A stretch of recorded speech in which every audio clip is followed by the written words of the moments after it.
Taurus, tignan natin kung ano ang kapalaran mo ngayon. Tignan natin. Okay. Kung di pa po kayo nakasubscribe dito sa ating channel, please subscribe na po kayo and palike na din po ng ating video. At sa mga nais pong mag-avail ng ating private readings, ng ating Evil Eye Amulet Necklace at ng ating Tears Bracelet, may kita nyo po yung link sa description box. Tarot Intentions by Aliana Reyes. So, meron tayo dito, ayan, selling out, unleash your creativity and self-love, and we have courage. Okay, so pwedeng sa isang sitwasyon, Taurus, no? Sa isang bagay, you give your best na. Pwedeng meron dito sa inyo. Talagang binaba nyo po yung pride ninyo. Ginawa nyo na lahat. Ayan, pero pwedeng para kasi sa ibang tao, kulang pa rin yung ginagawa mo. So, may mga tao po dito na hindi mo talaga sila na satisfied. Oo, parang kulang lahat ng ginagawa mo kahit sobrang efforts ka pa. Hindi nila yun nakikita. Yung energy na to, pwedeng comes from your family, pwede rin comes from your work. Tapos, meron tayo ditong unleash your creativity. Okay, so focus ka muna sa sarili mo. We have self-love here also. Okay, mag-focus ka sa sarili mo and mas makikita mo kung ano ba yung mga kaya mo pang gawin. We have courage here. So, kailangan mo lang maging matapang kasi syempre, pag inuna mo yung sarili mo, marami talagang magagalit sa'yo, maraming maiinis. May madi-disappoint ka pa rin. Pero at least, di ba, nauna mo yung sarili mo dito. Mas pinakinggan mo yung sarili mo, yung mga gusto mong gawin, kaysa sa mga gusto ng mga tao na mangyari sa buhay mo. Kailangan mo lang dito is maging decision and be mindful sa mga magiging decisions mo. Meron din ako nakikita dito, pwedeng nag-i-improve na po kayo. Some of you physically. Pwede kasi meron dito nagkasakit. Okay, so pwedeng nakaka-recover na po kayo. Tignan natin. Ano pa yung mensahe? Okay, your energy naman po. Spirit guide, energy po ni Taurus ngayon. Energy ni Taurus. Ito yung parang napo-project mo or nakikita ng ibang tao, na-perceive sa'yo ng ibang tao. Yun yung tignan natin. Paano ka ba nila nakikita? We have King of Cups. Ayan, very relaxed. Doon ka po nila nakikita. And nakikita ka rin nila na may isang salita. May mga tao pa rin na positive yung tingin sa'yo. Hindi naman puro negative, ano. Pero may mga tao po dito, ayan. At saka may mga tao dito, Taurus, na nababaitan sa'yo. Pwedeng sinasabi nila, tahimik ka lang, ganyan. Pero sincere ka naman sa mga ginagawa mo. So, ito talaga siguro yung mga tao, no, na nakakaintindi sa'yo. Ito yung mga tao na nagmamahal sa'yo. Ayan, nakikita kasi nila ikaw as very loving. Okay, meron din namang mga tao dito, tignan mo, 'di ba, nasa pool yung tao, parang nagre-relax siya. So may mga tao naman, yung mga negative naman yung tinitignan sa iyo, is sinasabi nila dito, ay si Taurus pa relax lang. Ganyan ka naman nila nakikita. Pero iba sa inyo kasi, maybe while you are relaxing is kumikita ka, pero hindi nila yun alam. At syempre, di mo na yun kailangang ipaalam sa kanila. Tignan natin, okay, yung energy naman ng mga tao around you. Tingnan natin.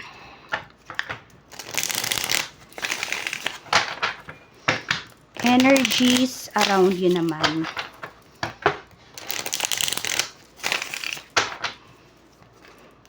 We have the High Priestess. Okay, parang merong tao lagi dito na pa-mysterious pagdating sa'yo. Parang pag may sinasabi siya, Taurus, hindi niya dinediretso yung mga sinasabi niya sa'yo. Puro pahapyaw lang. Parang lagi kang pinag-iisip nung taong to. I don't know then kung meron kayong kakilala na nagre-review ngayon. Baka, I don't know, kung magte-take yan ng exam, ganyan. Or may training. Ayan, parang sobrang focus din nung tao na to na hindi mo siya mahagilap. Okay. Ayan po, we have the High Priestess. At meron din dito, parang lagi naman nagmamagaling. So, iba-iba yung mga tao syempre sa paligid ninyo. Pero yun yung mga pinakamalakas na energy na pinapakita dito. Check naman natin energy around work. Tingnan natin. Energy naman around work.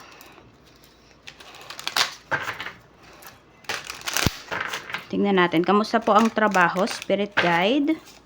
Okay, we have love life. So, ano bang nangyayari? Kapag okay ba, syempre pag okay yung love life niyo, pwedeng mas inspired talaga kayong mag-work. Ayan, mas nagiging matapang kayo dito. Sabi dito, free from problems and money troubles. Enjoy the passion of love. Love and be loved. So, marami po sa inyo. Ngayon, pwedeng, ayan, pinapakita dito or sinasabi dito na okay din naman yung inyong relationship. So, pwede po na meron kayong matatag na relasyon.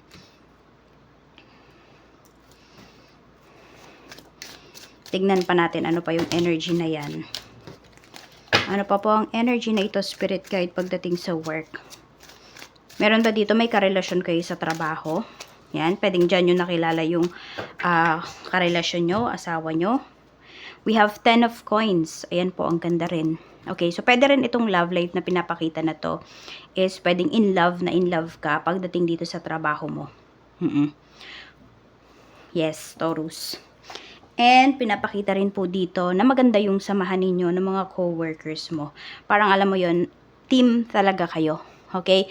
Nagtutulungan talaga kayo dito. Yan po yung pinapakita na energy pagdating sa inyong trabaho. So, mas mag-ano pa ha, mas i-improve pa yung work mo. Ayan, at saka yung environment po dito sa inyong trabaho. Tignan natin.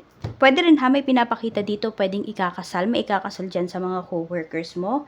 Or pwedeng kayo nga ito ng person mo. So, ayan po. Maraming mga co-workers na invited. Tignan natin, pagdating naman po sa kaperahan. Sa kaperahan, we have strength. We have 3 of wands. Ayan, marami ka pang ini-aim, marami ka pang gustong ma-achieve talaga, no? Pagdating dito sa money mo.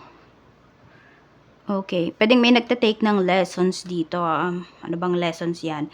Guitar lessons, ayan. Or ano bang skills ito na mayroon po kayo. Pwedeng, hindi siya pinag-aaksayahan na. Siguro sa iba, parang feeling nila pinag-aaksayahan mo lang yan ng panahon. Or pwedeng, hindi kayo to, pwedeng mga anak po ninyo, pwedeng in-enroll ninyo sa swimming class, yung mga ganon. So, gumagastos po talaga kayo dito. Ayan, parang marami pa kayong gustong gawin. At actually, marami kayong bayarin dito. Pero yung iba po kasi sa inyo, pwedeng nagtutulong-tulong naman kayo. Sabihin natin, kayong dalawa ng asawa mo. Okay? Tulong-tulong kayo dito. Or nagtutulong kayo para sa mga gastusin sa bahay. Kaya po, ayan, naggagawa at nabibigay nyo naman po yung mga pangangailangan at minsan nga luho pa ng inyong mga anak. Or kung wala pa kayo anak, syempre, kayo lang to. At pwedeng lumalabas din dito is family po ninyo. Tingnan natin.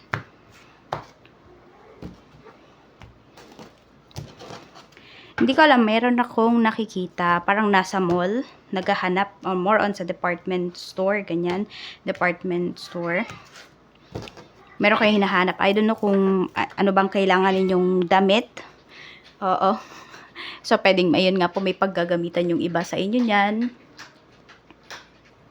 Ayan, parang paikot-ikot kayo, may hinahanap kayo na isang aisle na nandoon yung mga, kunwari, damit na hinahanap po ninyo. Tingnan natin. Pagdating naman sa business, kamusta? We have 5 of coins. Medyo may struggle yung iba sa inyo dito pagdating sa business. Ayan o, 8 of swords. Pero alam mo, nakikita ko naman dito, kahit na namamroblema kayo dito sa business ninyo, is, yan, lumalaban pa rin naman po kayo. I mean, matapang pa rin kayo. Hindi kayo nagpapadala dun sa, sabihin natin, nafe-feel ninyo na nalulugi, or nafe-feel ninyo na medyo mababa yung sales ninyo ngayon. So, meron ditong mga Taurus na nakakaramdam kayo ng katumalan, no? Ngayong na to, pwedeng ngayong month na to, ganyan. Alam mo yun, no? Parang kahit nag-sale na kayo, hindi nyo pa rin talaga ma-reach yung quota ninyo. So, dadaan lang naman to. Hindi naman yan forever, dadaan lang po yung katumalan na yan. Sige, pagbigyan nyo lang, tuloy-tuloy pa rin kayo, mag-open pa rin kayo ng business po ninyo. Parang ito yun yung selling out. Binigay mo na lahat dito sa business mo, pero yun nga, medyo hindi pa rin talaga siya umuokay. Pero nandyan naman yung pagiging courageous ninyo. Diba? Yung pagiging matapang ninyo. Kaya wala naman pong imposible pagdating dito sa inyong problema. Masusolusyonan din po yan pagdating dito sa inyong business. Check naman natin family. Okay, energy naman around family. We have justice. Okay. It's either merong bagong bagong bagong rules na pinatupad sa bahay, ganyan. Pwede rin na mayroon po dito parang sobrang strict. Yan, this could be you, this could be your parents. Sobrang strict po. We have the hermit. Hindi ko alam kung may matanda kayong kasama sa bahay. Sabihin natin, lola nyo, lolo nyo. So, parang siya yung sobrang strict dito. Bawal yatang umuwi ng gabi. Queen of Swords. Ayan. So, meron mapapagalitan. At, ayan po, hinay-hinay lang sa pagsasalita kung sino man itong mapapagalitan na ito. Masisermonan. May masisermonan dito sa family ngayong araw. Tignan natin. Kasi pwedeng gabi na uuwi o kaya naman, inumaga na ng uwi. Yung basta ganun, late or inumaga na ng uwi. Check natin, friends energy. We have Page of Swords. Meron tayo ditong 8 of Cups. Meron tayo ditong 5 of Cups. Merong misunderstanding pagdating sa iyo at saka sa kaibigan mo. Para nakikita ko naman dito, maaayos naman po siya. Kaya lang kasi kung kunwari ikaw yung umiiwas or yung friend mo yung umiiwas, kahit na isa sa inyo gusto pang maayos yung connection na to or yung friendship na to, medyo malabo yan. Yan, kaya dapat po, ayan, magharap talaga kayo nitong friend mo na to. Either way, may sinasabi ba siya sa'yo, about sa'yo, against sa'yo, or may nasabi ka about sa kanya. Para kasing may mga maling balita talaga na nakarating sa kanya. May tampo. Tignan natin naman sa love energy. We have 8 of Wands. Meron tayong 7 of coins. Meron tayo ditong 9 of cups. Okay, maganda naman yung usapan ninyo ng person mo. Actually, tuloy-tuloy naman yung usapan nitong mga nakakaraan. Kaya lang parang bigla siyang nahinto. Ang nakikita ko kasi dito, more on, nagkaroon ng problema yung person mo. Pwedeng pagdating sa kanyang trabaho. Alam mo, pwedeng nag-i-stress eating yan. Nai-stress yung person mo. Pero hindi niya lang sinasabi sa'yo. Meron siyang problem dito. We have the Emperor. Huwag ka mag-alala kasi once na ayos naman niya yan, babawi yan sa'yo. Check naman natin pagdating naman sa health. Sa health naman po ni Taurus, kamusta? Okay, we also have here the High Priestess. Meron tayong 4 of Wands. And meron tayo ditong Ace of Cups. Okay, so pwedeng meron dito ma-dehydrate. Ayan po. Tapos, meron din ako nakikita, pwedeng hindi kayo masyadong nasisinaga ng araw. So, pwedeng kulang kayo sa vitamin D.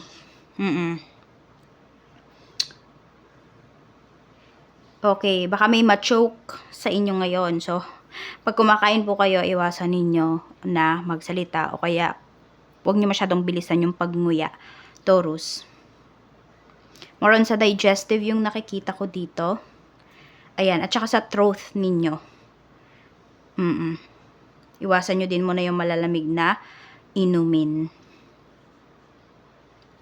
So, ayan lang po ang mensahe para sa'yo ngayong araw. Meron tayo ditong number 30, 24, 31, and we have number 1. Maraming salamat and ingat po kayo always.